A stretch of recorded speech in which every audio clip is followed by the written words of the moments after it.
para nós podermos estar conversando sobre o Egito hoje. Então, qual foi a ideia? Na apostila, fala nessa unidade de estudo, fala sobre o Egito e fala sobre a Mesopotâmia. Então, a nossa ideia, a ideia da prof, era mostrar a Mesopotâmia, mostrar o Egito, para depois a gente fazer as atividades da apostila. Então, da Mesopotâmia, eu falei sobre ela, expliquei, vocês assistiram o vídeo, fizemos uma revisão, tiramos as dúvidas.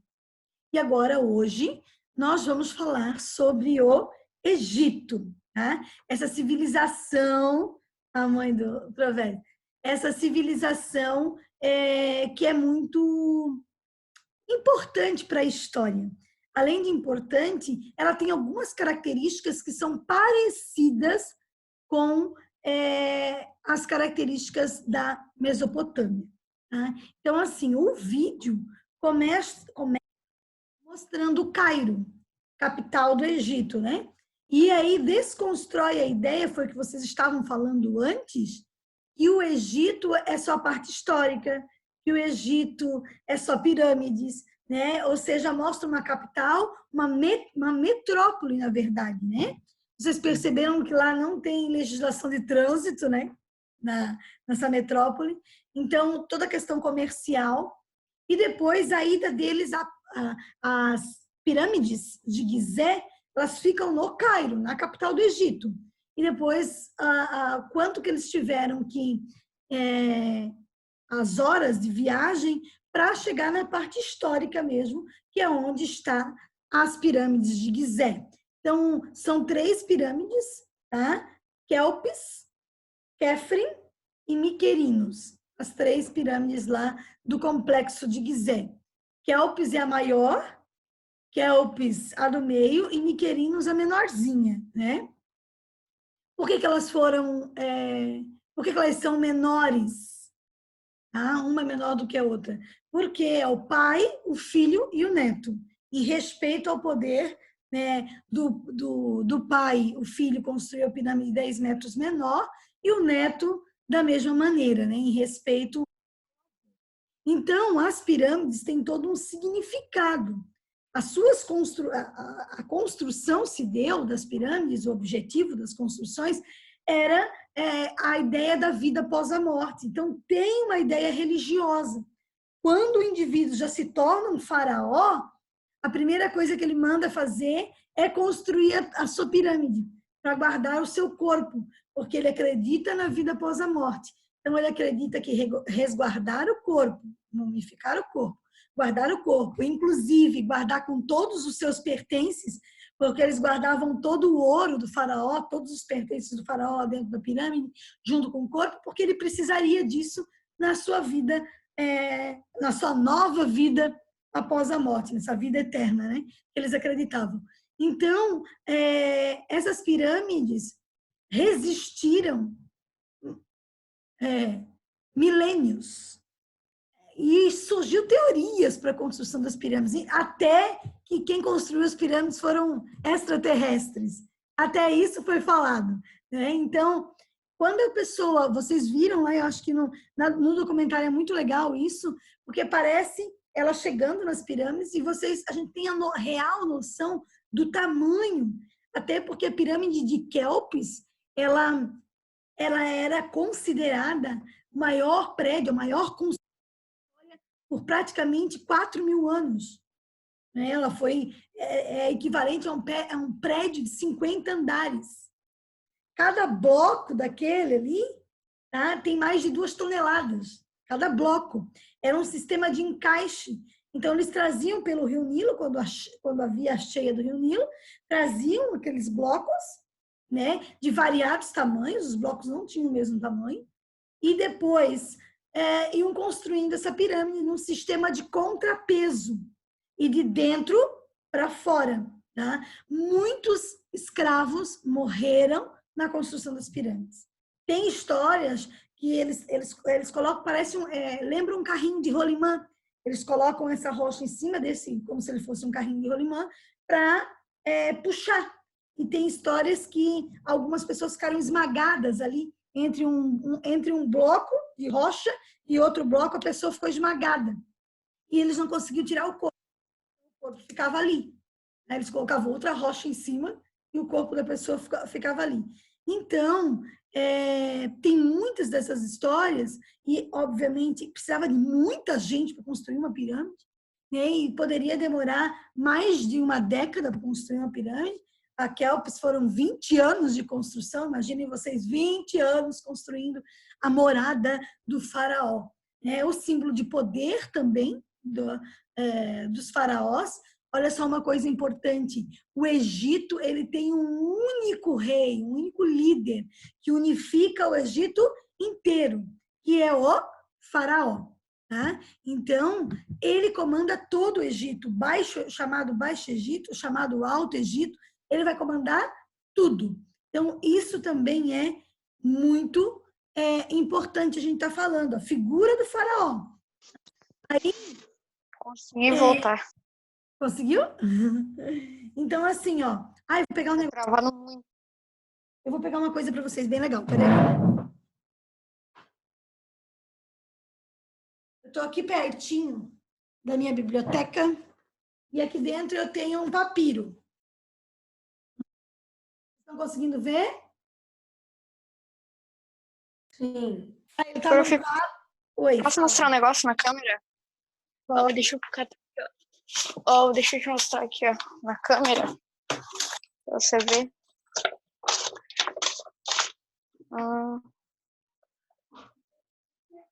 Aqui. Olha, tu também tem um papiro. Que lindo! Uhum. Lindo o teu papiro. Tu guarda ele onde? Ali. Ó, a prof colocou num quadro aqui, ó, para preservar, tá? Para não ter contato com a... Não ter... Que lindo, amei o teu papiro. Para não ter contato com a umidade. Okay. Isso. Esse aí até agora não estragou. Ele já tá aí faz tempão e não estragou. O meu eu tenho, acho que uns 10 anos também, aproximadamente. Uma amiga minha, e essa amiga minha foi para o Egito e ela me trouxe de presente de lá, tá? Então, assim, ó, se a gente pegar o papiro, a gente consegue ver que ele é cheio de tramas, tá? Cheio de detalhezinhos, assim, ó. Essas tramas, tá, gente? Elas é por conta da fabricação do papel. Então, olha só, o papiro é o primeiro papel da história, né? O papiro era uma planta que existia em grande quantidade no Egito. E aí, a partir dessa planta, eles começaram a produzir os papéis, os papiros, na verdade, como eles chamam. Então, pegava-se essa planta, é como se descascasse ela, o caule ali dela, eles vão tirando e vão colocando uma parte pertinho da outra, vão juntando, aí eles colocam um tecido por cima, colocam uma rocha lá em cima para pressionar e fica algumas horas, às vezes até um dia, né? Essa pressão ali, e isso vai acontecer naturalmente, essa junção dessas tramas, dessa planta, acontece naturalmente, eles não precisam adicionar nada. É como se a gente fosse fazer um papel reciclado, só que no papel reciclado, quando a gente coloca dentro do liquidificador, a gente na cola, que é ela que vai dar essa liga. Aqui não precisava de nada. O próprio papiro tinha essa liga. Então, cortavam, colocavam como se fosse um tecido, pressionavam e aí formavam os papiros. Nos papiros, eles escreviam, né? Além de receitas, as questões medicina, as questões religiosas, né? Tudo que eles acreditavam, o dia a dia, o cotidiano, tudo era escrito nos papiros. Então, eles guardavam as bibliotecas, a ideia de biblioteca, ou onde os sacerdotes trabalhavam, que tinham conhecimento, era cheio de rolos de papiro. Ou seja, quando queriam saber de alguma coisa, eles iam lá em um dos rolos do papiro para saber, para poder ter as informações. A escrita egípcia chama-se hieroglífica. Hieróglifos é o nome da escrita egípcia. Ela está escrita aqui embaixo, Ó, aqui também tem hieróglifos. O hieróglifo a gente lê normal, a gente lê no caderno, de trás para frente, de cima para baixo, de baixo para cima. É surreal. Então, quando eles começaram a pesquisar sobre o Egito, os egiptologistas, eles demoraram muito tempo para conseguir entender o que estava escrito nos hieróglifos. Ou seja, até eles conseguirem decodificar, ou seja, entender o que os hieróglifos queriam dizer. Então, isso demandou muita pesquisa, muito estudo, até eles conseguirem identificar, né, os hieróglifos. As pinturas são muito comuns, a pintura egípcia sempre é dessa forma, está aqui, vocês viram ali, é o outro papiro, né? É muito interessante porque os sarcófagos, onde se coloca a múmia, ele é todo pintado à mão e ele é todo escrito em hieróglifos. O objetivo deles era contar a vida do faraó no sarcófago. Quando eu estive em São Paulo, no Museu de Arte de São Paulo, no MASP, eu fui especificamente para ver uma exposição sobre o Egito. E nessa exposição tinha um sarcófago original. E aí me chamou muita atenção, porque por fora ele era todo escrito e por dentro também. Aí eu perguntei a uma das organizadoras da exposição, que na minha cabeça só tinha pintura e escrita por fora. Ela disse que quanto mais o faraó vivia, mais histórias ele conseguia condensar, e se ele tem muita história para registrar, eles faziam toda essa... vão contar a história do faraó dentro, no sarcófago. Então, ele é todo pintado e escrito por fora e por dentro também, para conseguir contar as histórias do faraó. Então, é bem interessante essa questão de como eles vão valorizar, né, esse processo. Então, olha só, questões importantes que a gente falou agora, tá?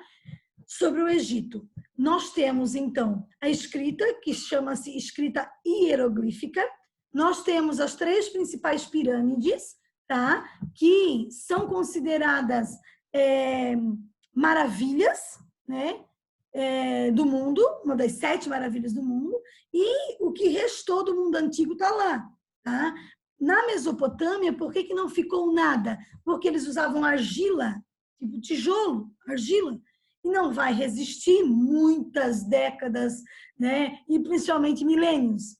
Agora, no Egito tinha muita rocha, pedra calcária, que são as rochas, as pedras da formação das pirâmides. Por isso que essas construções perduraram séculos e milênios, tá? Ainda bem para a gente poder conhecer um pouquinho, né, de como funcionava.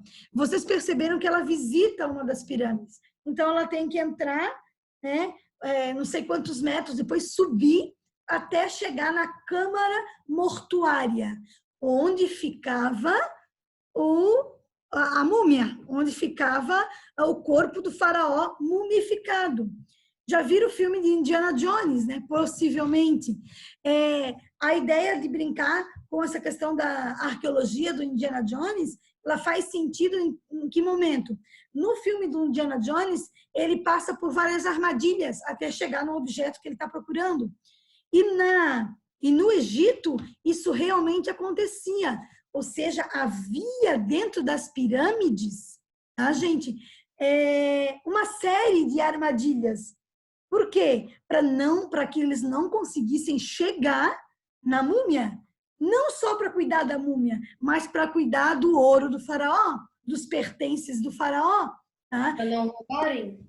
Eram toneladas de ouro colocada dentro, junto na câmara mortuária, porque ele acreditava que ele voltaria. Ninguém encontrou, por exemplo, Ramsés, Nefertari, não encontraram nem a múmia, muito menos o ouro. Agora, em 1922, eles fizeram uma grande descoberta, que foi a tumba do Tutancâmon, o faraó menino, que morreu com idade. No documentário também fala sobre ele. E quando eles descobriram essa tumba, foi uma descoberta arqueológica fantástica, porque o pesquisador já estava pesquisando décadas, mais de 20 anos de pesquisa. E quem patrocinava a pesquisa dele disse para ele que se ele não encontrasse nada, eles não iam mais patrocinar a pesquisa dele, e deu para ele, porque eles estavam pesquisando no meio do deserto há mais de 20 anos e não tinham encontrado nada ainda. E aí aquilo desafiou ele. E após essa conversa, logo depois, né, uns meses depois, ele encontrou a tumba do Tutancâmon. Encontrou a múmia do Tutancâmon e todos os pertences. E o faraó Tutancâmon morreu aos 19 anos de idade, governou o Egito num período que não tinha tanto ouro, tanto poder, ou seja, era um período em que a galera estava mais de boa, ou seja, não tinha, o Egito não estava vivendo o auge do seu poder, e eles já encontraram uma quantidade de ouro exorbitante, ouro maciço. Aí a gente imagina na época do Ramsés II, por exemplo. O Ramsés II, ele era poderosíssimo, tinha muito poder. Foi a época do maior auge do Egito, quando o Egito tinha... Ô, prof. Fala, pode falar. Tanto que de tão poderoso que ele era, ele se achava até um deus, né? Isso Ele mesmo, dizia.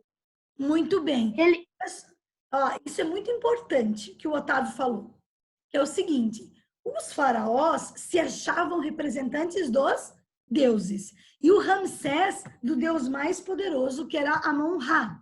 Haviam dois deuses, o Amon e o Ra, e ele juntou os deuses mais poderosos num só, e chamava de Amon-Ra. E ele dizia que ele era a personificação, ou seja, ele era Amon-Ra, eles consideravam um deus, e ele queria ser adorado como um deus.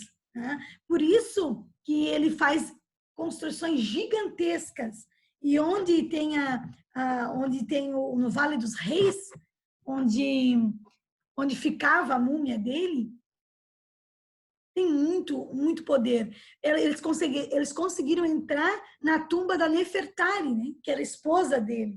Vocês devem ter percebido a quantidade de pintura que tem naquela tumba. Aquele salão era maravilhoso. Isso que é uma construção, gente, de 5.000 anos atrás. Parece que aquela pintura foi feita, sei lá, um mês atrás. Ela é perfeita. Imagina a técnica, imagina o tempo, imagina o dinheiro. Né? A tumba dele era muito maior do que a da Nefertari. Né? E a Nefertari, ela foi, não é que é abençoada, ela foi tão importante para o Ramsés que ele, quando fez uma escultura dele, fez a escultura dela do mesmo tamanho da escultura dele. E, na verdade, se fazia as mulheres no máximo até o joelho dos homens.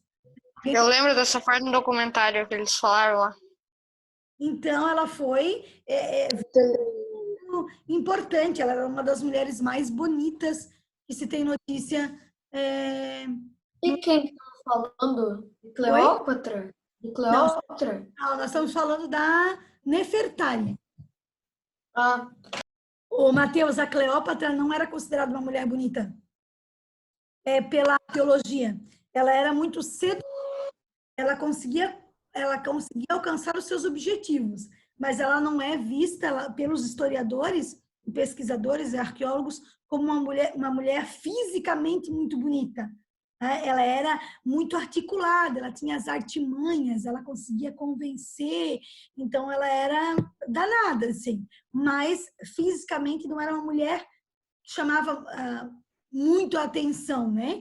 Agora, quando ela é retratada nos filmes, no caso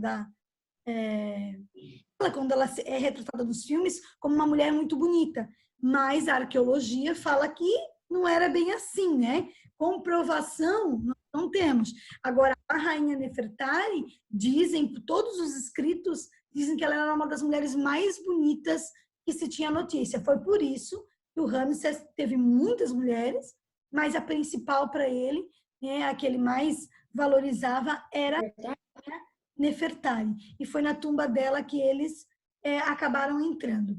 Vocês viram que lá no documentário também passou a antiga capital do Egito. A antiga capital do Egito não se chamava Cairo, e sim Luxor.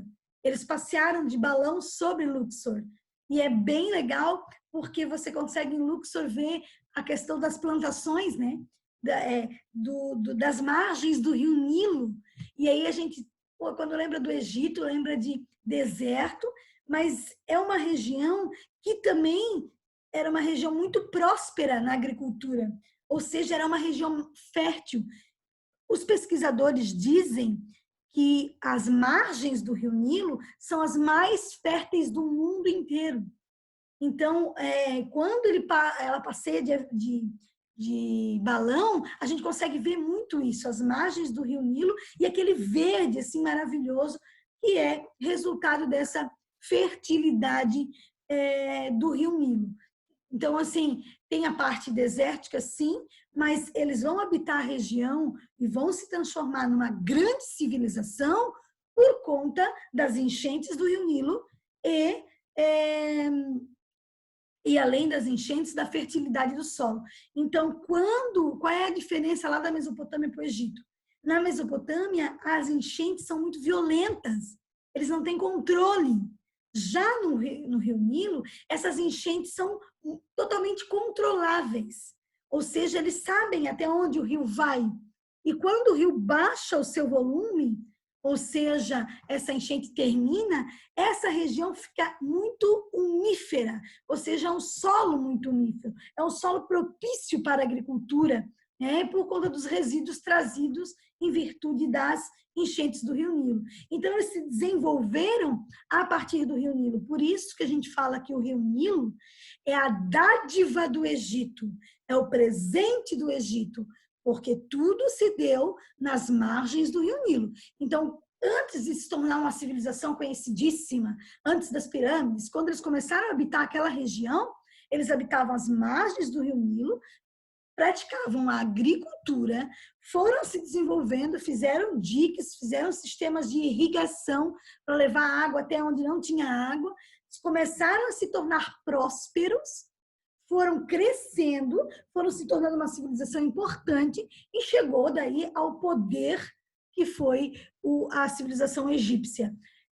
Uma coisa interessante de falar é que havia o Baixo Egito e o Alto Egito, eles não eram uma coisa só. E depois unificaram para se tornar um único lugar, né? Então, unificou as coroas, foram Mené, o rei Menés que fez essa unificação, o faraó, e aí, depois dele, os faraós dominam o Alto e o Baixo Egito. O Alto Egito fica no sul, o Baixo Egito fica no norte, é o contrário do que a gente pensa. A gente sempre acha que Alto Egito está lá em cima e Baixo Egito aqui, mas é o contrário, tá? Alto Egito aqui embaixo e Baixo Egito fica na região norte. Então, isso é bem interessante. Os templos, passou o templo de Karnak no vídeo também, é um templo extremamente importante, os templos têm muita importância. Por que os templos têm muita importância? Porque eles representam o poder, eles representam as conquistas. Cada vez, por exemplo, que o Ramsés ganhava, ele construía um templo maior, ele ampliava o templo. As festas dadas dentro do templo eram só para os nobres, a maioria da população não tinha o direito de participar. Né? Aí passou, lá no documentário que eu achei bem legal, o templo de Abu Simbel, que era aquele templo que foi encravado na rocha, e depois eles tiveram que desmontar esse templo e construir ele num lugar mais alto por conta da questão das enchentes, né? E ficou isso de forma perfeita. Eles gastaram milhões para conseguir fazer essa reconstrução, tá, gente? Então, é lá que vai mostrar, ficava numa região chamada Núbia, que não era uma região do Egito, era uma região de conflito, e o Egito dominava, às vezes os núbios faziam uma revolta, daí o Egito dominava de novo, e o Ramsés construiu esse templo lá para demonstrar o poder que ele tinha, que aquela região pertencia ao Egito. Então, era uma afronta para mostrar para o mundo inteiro, naquela época, o quanto o Ramsés era poderoso e o quanto o Egito também era poderoso, tá? Vocês viram as tâmaras, né? O Egito é o maior produtor de tâmaras do mundo, né? Amo tâmara, prof. Tu gosta de tâmara, Alicia? Para nós aqui não é uma fruta comum, Gosto. a gente come todo dia, tipo como maçã, banana. É uma fruta um pouquinho até mais cara, mas é uma fruta deliciosa. É. Quer ver o doce da tâmara? Tem alguns bolos que eles fazem com tâmara, que é uma delícia. E no Egito é muito popular. É como a nossa maçã e a nossa banana aqui no Brasil. Então, ele é o maior produtor de tâmaras do mundo, né? E aí vocês viram, gente, os oásis das plantações de tâmaras, coisa mais linda, né? Então, no meio do deserto, aqueles oásis com as plantações de tâmaras também. Uma coisa importante falar é que agora é um conceito importante. Os egípcios acreditavam em vários deuses. O faraó representa o Deus para eles, um Deus, né? E os deuses egípcios, nós chamamos eles de antropozoomórficos. Meu Deus, né, gente? Que palavrinha. Antropozoomórficos. Antropo, homem, zoo, animal. Então, os deuses egípcios, eles têm formas humanas e formas de animais. Então, o corpo humano e a cabeça de um animal. Então, e é uma característica bem forte dos deuses egípcios dessa forma. Então, nós vamos ter, até anotei aqui, os egípcios tinham mais de 1.500 divindades, mais de 1.500 deuses. Tá? Coloquei aqui, os principais. Então, nós já falamos ali, porque o Otávio estava falando. Era o Amon e o Ra. O Ra é o Deus Sol, tá? E o Amon é o rei dos deuses, né? O que aconteceu? Eles juntaram os dois em um só. Aí se tornou Amon-Ra, rei dos reis, deus dos deuses, com o deus do sol, tá? Num único. E o Ra, por exemplo, ele é considerado como Amon-Ra.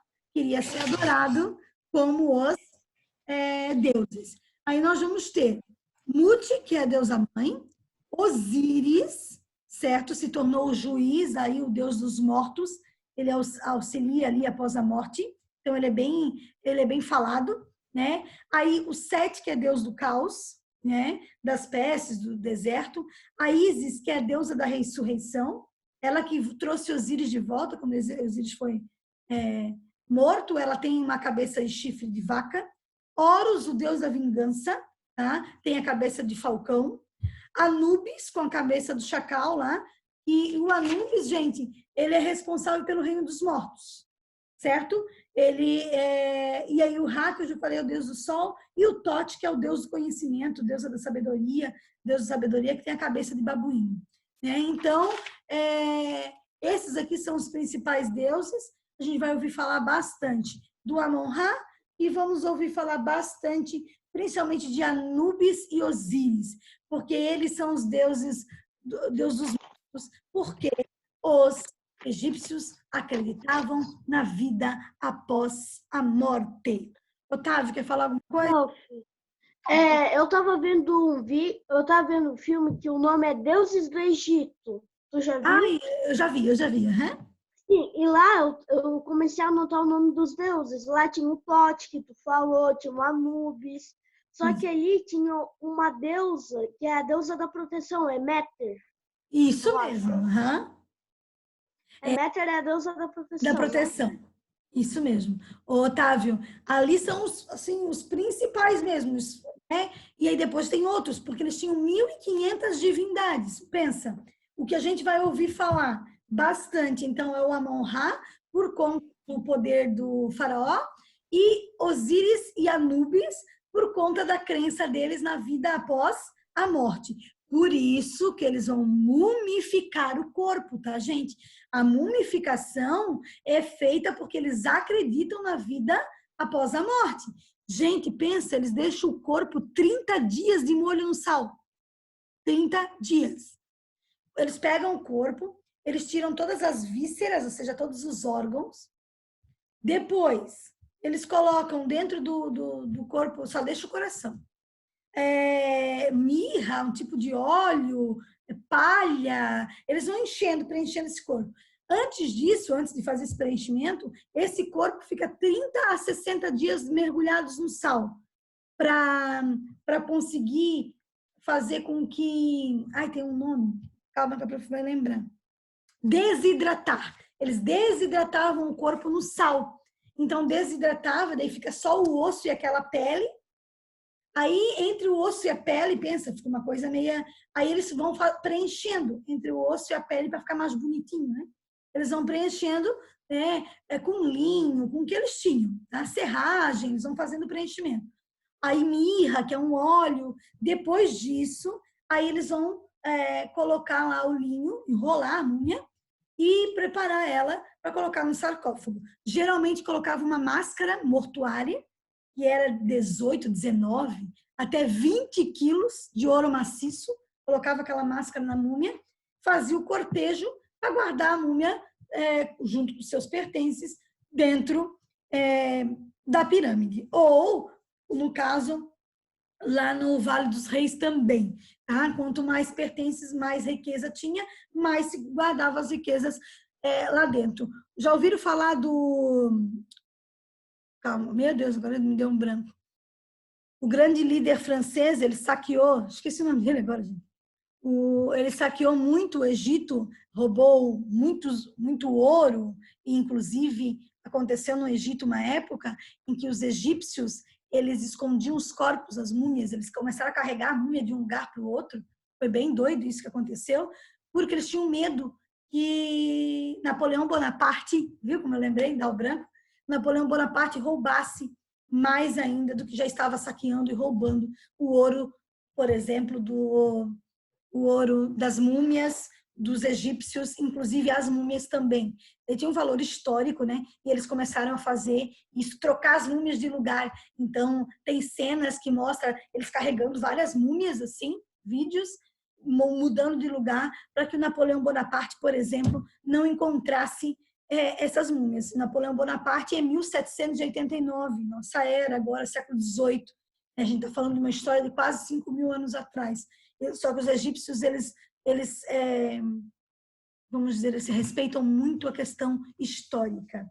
Certo, gente? Olha só, tem outras questões que são importantes, é que o nosso tempo está acabando, e é o seguinte, o que vai acontecer? A prof vai colocar lá no grupo de vocês um videozinho que fala sobre a mumificação, para vocês assistirem, como é que era o processo de mumificação, um videozinho que fala sobre o Tutankhamon, tá? Assim que são curiosidades para vocês terem mais informações sobre o Egito. E vou mandar as atividades que vocês já devem começar a fazer da apostila, certo? Na nossa próxima aula, ao vivo, eu vou falar sobre as questões principais do Egito, da política, da economia, sobre o Egito Antigo. Vou falar só sobre o Egito Antigo na próxima aula. Então, as atividades que eu vou mandar agora são atividades tranquilas, que vocês vão conseguir fazer, e depois, no nosso próximo encontro, eu vou pontuar